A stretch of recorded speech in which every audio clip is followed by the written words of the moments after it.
What's up, guys? Welcome back to the Business Style and Clean Energy's EV Wrap-Up. I'm Antonio. Before we get started, don't forget to hit the like and subscribe button below. Also, leave a comment for your favorite story. All right, let's get started.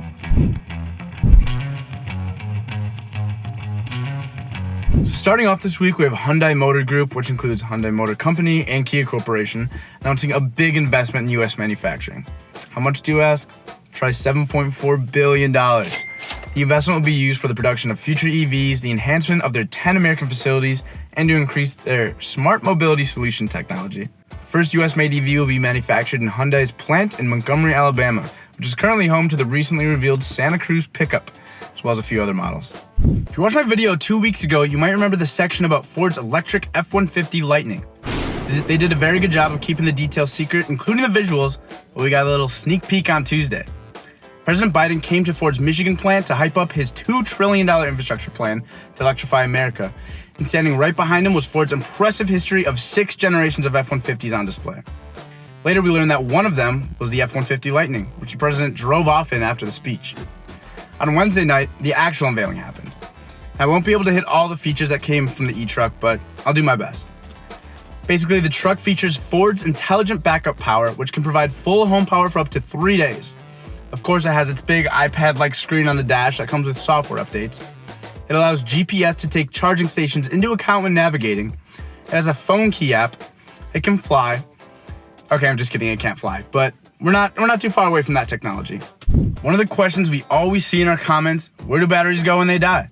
While a lot of manufacturers are looking to extend battery life with innovations like solid-state batteries, the world's biggest lithium miner is taking a different approach. Albemarle Corp, along with a few other lithium miners, plan to extract battery metals from old cars as EVs start to age.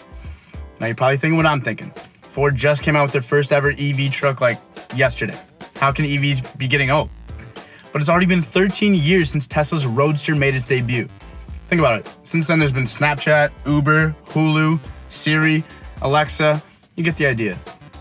Anyway, the company is making investments and partnering with automotive manufacturers to make sure they have a recycling method in play.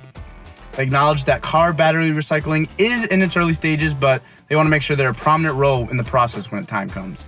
We have a newcomer to the EV family. Well, almost.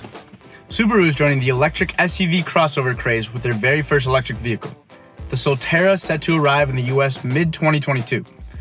Now, derived from the Latin language, Sol means sun and Terra means earth, which they picked to emphasize the vehicle's earthy branding.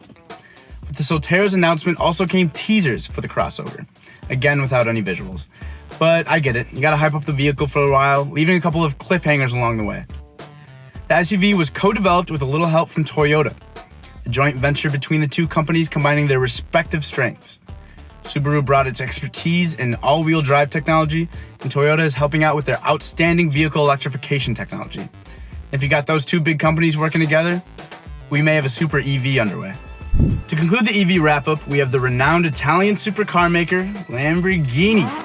Earlier this year, they announced that they will launch a fully electric car before 2030, which gives me some time to start saving. They presented a transformation program laying out a roadmap of a decarbonized future for the company in 3 phases. Phase 1. Now until the end of 2022, the company will remain focused on combustion engines, coming out with 2 new Lambo V12 models set to be announced later this year. So basically nothing changes, but we get 2 new cars. Phase 2. They start the hybrid transition.